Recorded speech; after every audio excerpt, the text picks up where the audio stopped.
The first and second Anzac convoys left from Albany.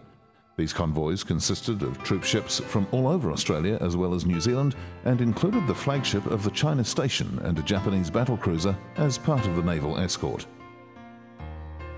Albany was chosen as the rendezvous because it was an important coaling and watering port, and the convoy left Albany for Egypt, where the troops would train before being landed at Gallipoli to fight the Turks.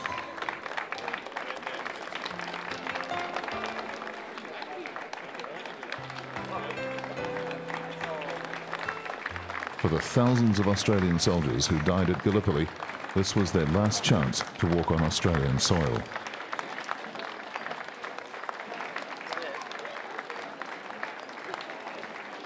Albany has another strong Anzac connection in that it was where the first dawn service was held. In 1918, a young Anglican chaplain, Padre Arthur Ernest White, who served as chaplain with the 44th Battalion AIF, celebrated a requiem mass for the battle dead at the altar of St John's in Albany. After the service, he and some members of the congregation climbed to the summit of Mount Clarence. It was from this viewpoint that the people of Albany had gathered in 1914 to look at the great convoy of ships that had gathered in the Sound to carry the men to Egypt. As Padre White looked over the Princess Royal Harbour, he is reported to have said, "Albany was the last sight of land our troops saw of Australia. Perhaps we should commemorate them this way every Anzac Day." Commodore Norman Elliott, CSC RAN, Director General. In 1929, Padre White was appointed Rector of Albany and decided to mark the next Anzac Day by celebrating a dawn Eucharist.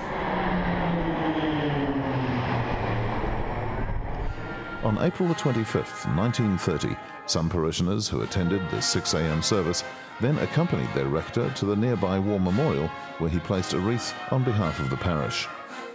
They then followed him up Mount Clarence to wait for a boatman to lay a wreath in the water at the entrance to the harbour, where it would drift out into King George Sound. As it was laid, Padre White said these words, "As the sun riseth and goeth down, we will remember them."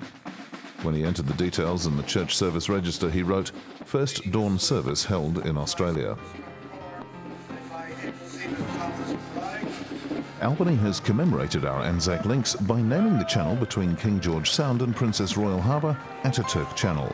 There's also a large statue of Ataturk looking out over the channel. Today, 2 services are held in Albany for Anzac Day. The dawn service up on Mount Clarence at the Desert Mounted Corps Memorial, which starts at 5:30 a.m.